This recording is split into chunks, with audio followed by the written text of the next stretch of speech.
천하제일인 제사와 천하의 바람. 무당산에서의 일이 있은 지 3일이 지났다. 강호는 폭풍전야였다.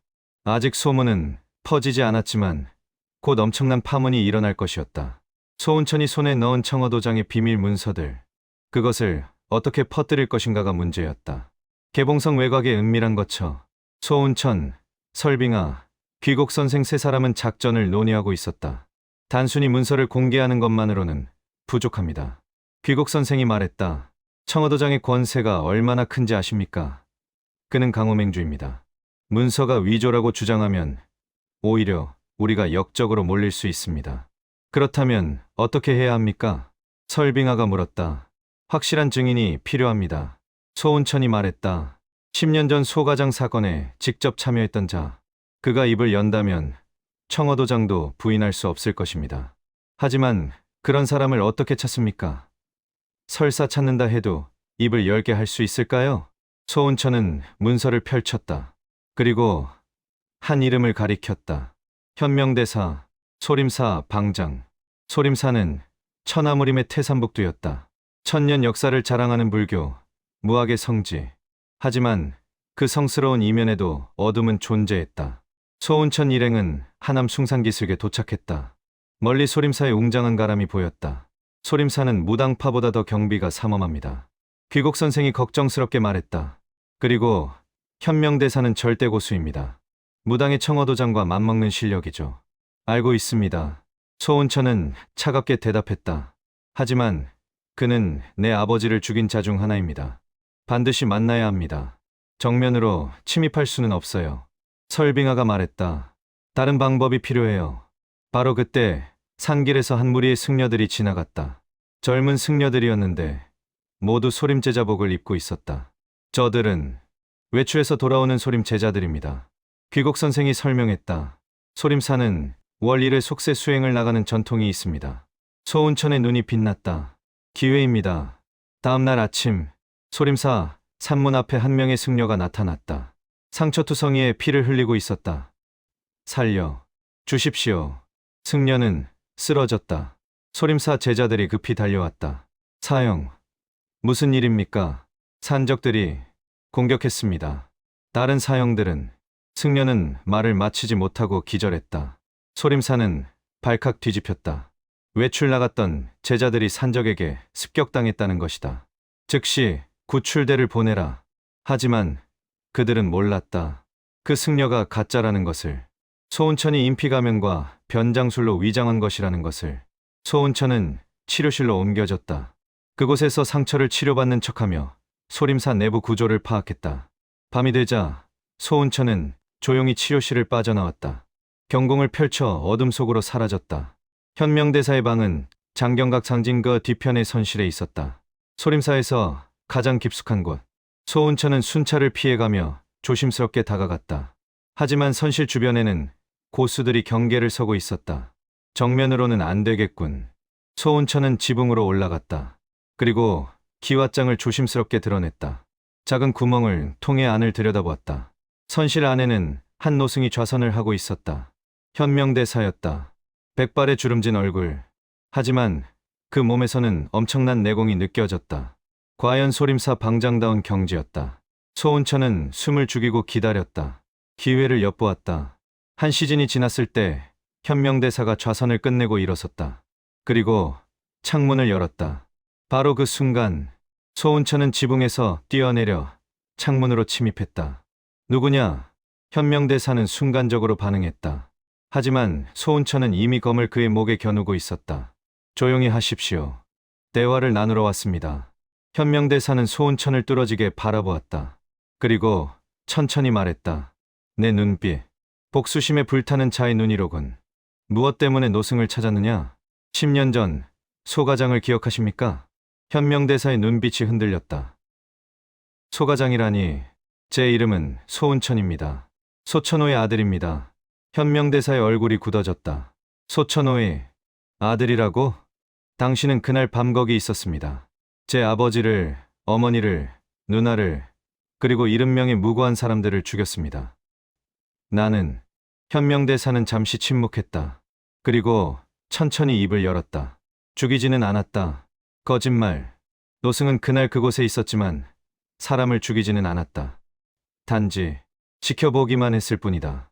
소운천의 손이 떨렸다. 분노가 치밀어 올랐다. 지켜보기만 했다고 그게 무슨 차이가 있습니까? 당신은 승려입니다. 자비를 베푸는 것이 승려의 도리 아닙니까? 현명대사는 고개를 숙였다. 그래서 노승은 10년간 참회하며 살아왔다. 참회. 소운천은 비웃었다.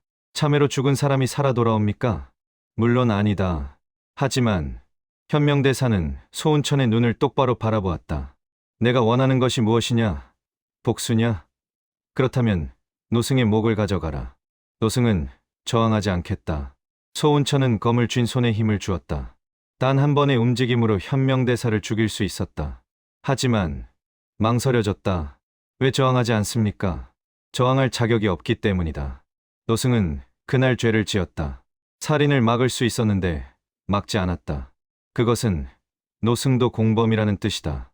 현명대사는 눈을 감았다. 그래서 노승은 10년간 기다렸다. 언젠가 이날이 올 것을 알았다. 소가장의 원원들이 복수하러 올 것을. 소운천은 검을 거두었다. 죽이는 것은 쉬웠다. 하지만 그것으로는 진실을 알 수 없었다. 말씀하십시오. 그날 무슨 일이 있었습니까? 왜 소가장을 습격했습니까? 현명대사는 천천히 이야기를 시작했다. 10년 전 청어도장이 노승을 찾아왔다. 현명대사의 목소리는 무겁고 슬펐다. 그는 천마여록을 찾고 있었다. 그리고 소천호가 그 파편 하나를 가지고 있다는 정보를 입수했다고 했다. 하지만 제 아버지는 그런 것 없다고 했습니다. 노승도 그렇게 믿었다. 소천호 시주는 은둔하며 살던 선량한 사람이었으니까. 하지만 청어도장은 확신에 차 있었다. 현명대사는 잠시 말을 멈췄다. 청어도장은 노승에게 제안했다. 함께 소가장을 습격하여 천마여록을 찾자고.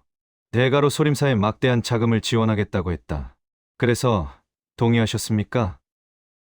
아니다. 노승은 거절했다. 무고한 사람을 해칠 수는 없다고. 그렇다면 왜 그날 밤거기 있었는가? 청어도장이 협박했다. 소림사의 비밀을 폭로하겠다고. 50년 전 소림사가 저지른 과오를. 현명대사의 목소리가 떨렸다. 노승은 선택해야 했다. 소림사 1000년 역사를 지킬 것인가? 아니면 한 가족을 구할 것인가? 그래서 소림사를 택하셨군요. 소운천의 목소리는 차갑기 그지없었다. 제 가족 70명보다 소림사의 명예가 더 중요했던 것입니까? 용서를 구하지 않겠다. 현명대사는 고개를 숙였다. 노승은 비겁했다. 그날 밤 노승은 현장에 있었지만 직접 칼을 들지는 않았다. 하지만 그것이 무슨 소용인가? 막을 수 있었는데 막지 않았다면 그것은 곧 살인이다. 소운천은 주먹을 꽉 쥐었다. 그렇다면 증언하십시오. 강호 앞에서 청어도장의 죄를 밝히십시오. 그것은. 현명대사는 망설였다. 그렇게 하면 소림사도 같이 무너진다. 당연하지 않습니까? 소림사도 공범인데. 소운천의 목소리가 커졌다. 당신들은 정의를 외치면서 뒤로는 살인을 방조했습니다. 그런 소림사가 무슨 천하제일문파입니까? 현명대사는 대답하지 못했다. 바로 그때 밖에서 소리가 들렸다. 방장님, 괜찮으십니까? 경비들이 소음을 듣고 온 것이다. 소운천은 재빠르게 창문으로 향했다. 하지만 가기 전에 현명대사에게 말했다. 3일 드리겠습니다. 3일 후 개봉성 철탑 앞에서 강호대회가 열립니다. 그곳에서 진실을 밝히십시오. 그것이 당신이 할 수 있는 유일한 속죄입니다. 만약 가지 않는다면? 그렇다면 제가 직접 소림사를 무너뜨리겠습니다. 소운천은 경공을 펼쳐 사라졌다.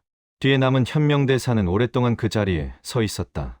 3일 후 개봉성 철탑 광장에는 수천 명의 무인들이 모여 있었다. 강호각 문파의 대표들, 독립무인들, 심지어 일반 백성들까지. 이 대회는 소운천이 귀곡선생의 정보망을 통해 조직한 것이었다.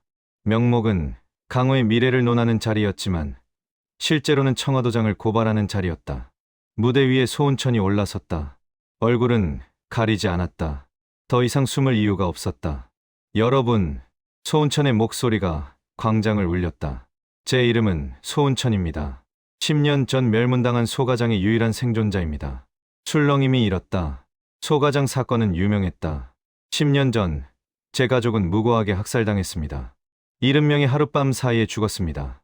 그리고 지금까지 범인은 밝혀지지 않았습니다. 소운천은 품에서 문서를 꺼냈다. 하지만 오늘 제가 진실을 밝히겠습니다. 문서를 들어 올렸다. 이것은 무당파 청어도장의 비밀 문서입니다. 여기에는 10년 전 소가장 습격의 모든 기록이 담겨 있습니다. 광장이 웅성거렸다. 청어도장, 강호맹주라는 자가 무고한 사람들을 학살한 주모자였습니다. 허튼 소리, 무대 아래에서 누군가 외쳤다. 무당파 제자들이었다. 감히 우리 장문인을 모함하다니. 모함이 아닙니다. 소운천은 문서를 펼쳐 보였다. 여기 모든 증거가 있습니다. 참여자 명단, 작전 계획, 그리고 청어도장의 서명까지. 문서가 무인들 사이로 돌려졌다. 읽어본 사람들의 얼굴이 경악으로 물들었다. 이것이 사실이라면 강호맹주가 살인자였다니. 바로 그때 광장에 강렬한 기운이 내려앉았다. 청어도장이 나타난 것이다. 소운천, 청어도장의 목소리는 분노로 가득했다. 감히 거짓 문서로 노부를 모함하느냐. 거짓이 아닙니다. 소운천이 맞섰다. 당신 손으로 직접 쓴 문서입니다. 그것은 위조다. 그렇다면 증인이 있습니다. 소운천은 군중을 향해 외쳤다. 소림사 방장 현명대사님, 나오십시오. 모두의 시선이 한 곳으로 모였다. 그리고 군중 사이에서 현명대사가 천천히 걸어 나왔다. 승복을 입은 노승. 하지만 그 얼굴에는 깊은 참회가 서려 있었다. 현명대사, 청어도장이 경악했다. 자네가 왜 여기에? 현명대사는 무대 위로 올라왔다. 그리고 소운천 옆에 섰다. 청어 장문, 미안하네. 현명대사의 목소리는 떨렸다. 노승은 더 이상 거짓 속에 살 수 없네. 현명, 자네 지금 무슨 짓을? 10년 전 그날 밤, 현명대사는 군중을 향해 말하기 시작했다. 노승은 그곳에 있었네. 소가장 습격 현장에. 그리고 노승은 청어도장이 소천호 시주를 죽이는 것을 보았네. 현명, 입 닥쳐. 청어도장이 검을 뽑으려 했지만 이미 늦었다. 노승은 10년간 이 죄를 짊어지고 살았네. 그리고 이제 참회하고자 하네. 현명대사는 무릎을 꿇었다. 소운천 시주, 그리고 소가장의 원혼들이여. 용서를 구하지는 않겠소. 다만 진실을 밝히고자 하오. 광장은 충격에 빠졌다. 소림사 방장이 직접 인정한 것이다. 청어도장의 죄를. 이런. 무당파 제자들은 당황했다. 청어도장은 이를 갈았다. 현명, 자네는 소림사를 배신한 것이다. 배신이 아니라 속죄요. 현명대사는 청어도장을 바라보았다. 청어장문, 자네도 이제 그만 내려놓으시게. 우리가 저지른 죄를. 청어도장의 얼굴은 분노로 일그러졌다.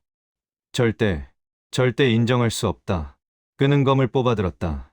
소운천, 내 놈 때문에 모든 것이 망가졌다. 청어도장이 소운천을 향해 검을 휘둘렀다. 하지만 소운천도 검을 뽑았다. 창, 두 검이 부딪혔다. 엄청난 검기가 폭발하며 주변 사람들이 밀려났다. 여러분, 설빙아가 무대 위로 뛰어올라 외쳤다. 청어도장만이 아닙니다. 아미파도, 화산파도, 많은 정파들이 천하상회와 결탁하여 부패했습니다. 그녀는 또 다른 문서들을 펼쳤다. 이것이 증거입니다. 무인들은 술렁였다. 정파의 부패가 속속들이 드러나는 순간이었다. 더 이상 거짓 정의는 필요 없습니다. 소운천이 청어도장의 공격을 막아내며 외쳤다. 새로운 강호가 필요합니다. 진짜 정의가 살아있는 강호가. 웃기는 소리. 청어도장은 전력을 다해 공격했다. 무당 태극검의 오의가 펼쳐졌다. 하지만 이번에는 소운천도 준비되어 있었다. 정마아빌. 소운천의 검에서 검은 기운과 흰 기운이 동시에 뿜어져 나왔다. 콱강. 두 고수의 격돌에 철탑이 흔들렸다. 한 시즌에 걸친 혈투 끝에 청어도장은 무릎을 꿇었다. 패배했다. 소운천의 검이 그의 목에 걸쳐져 있었다. 죽여라. 청어도장은 쓴웃음을 지었다. 어차피 노부는 끝났다. 죽이지 않겠습니다. 소운천은 검을 거두었다. 당신은 살아서 죄를 받아야 합니다. 강호의 심판을 받아야 합니다. 청어도장은 허탈하게 웃었다. 무당파 제자들이 그를 체포했다. 배신감과 수치심에 고개를 들 수 없었다. 소운천은 군중을 향해 말했다. 오늘부터 새로운 강호가 시작됩니다. 그의 목소리는 힘이 있었다. 정파도 마교도 아닌 진짜 정의가 살아있는 강호. 여러분, 저와 함께 하시겠습니까? 잠시 침묵이 흘렀다. 그리고 한 사람이 손을 들었다. 젊은 무인이었다. 따르겠소. 이어서 둘, 셋, 열, 백. 수많은 무인들이 손을 들었다. 천하맹을 세웁니다. 소운천이 선언했다. 정사마를 초월하는 새로운 세력, 진정한 정의를 위한 조직. 환호성이 터져 나왔다. 설빙하는 소운천 옆에 섰다. 함께 웃었다. 귀국 선생은 감동의 눈물을 흘렸다. 그리고 멀리서 검은 복면을 한 자가 이 광경을 지켜보고 있었다. 흥미롭군. 복면이는 낮게 중얼거렸다. 소운천, 내가 과연 얼마나 갈 수 있을지 지켜보겠다. 그는 어둠 속으로 사라졌다. 에필로그. 그날 밤, 소운천은 홀로 철탑 위에 올라다를 바라보고 있었다. 아버지, 바람이 불었다. 복수의 첫걸음을 내디뎠습니다. 하지만 아직 끝이 아닙니다. 그의 눈에는 결의가 서려 있었다. 천하상회의 회주, 그리고 진짜 흑막, 그들을 찾아내겠습니다. 설빙아가 올라왔다. 혼자 있고 싶었어요? 아니, 괜찮습니다. 소운천은 미소 지었다. 오랜만에 진짜 미소였다. 오늘 조금은 가벼워진 것 같습니다. 복수를 했으니까요? 아니요. 진실을 밝혔으니까요. 소운천은 하늘을 올려다보았다. 복수는 끝이 아닙니다. 진실을 밝히고 정의를 세우는 것, 그것이 진짜 중요한 것입니다. 설빙아도 하늘을 보았다. 우리 앞에 얼마나 많은 적이 기다리고 있을까요? 수없이 많겠죠. 하지만 소운천은 설빙아를 보았다. 이제 혼자가 아닙니다. 당신도 있고 귀국 선생도 있고 그리고 천하맹이 있습니다. 그래요. 함께라면 할 수 있어요. 두 사람은 손을 맞잡았다. 그리고 달빛 아래 새로운 맹세를 했다. 천하를 바로잡겠다고, 진정한 정의를 세우겠다고, 천하제일인이 되겠다고.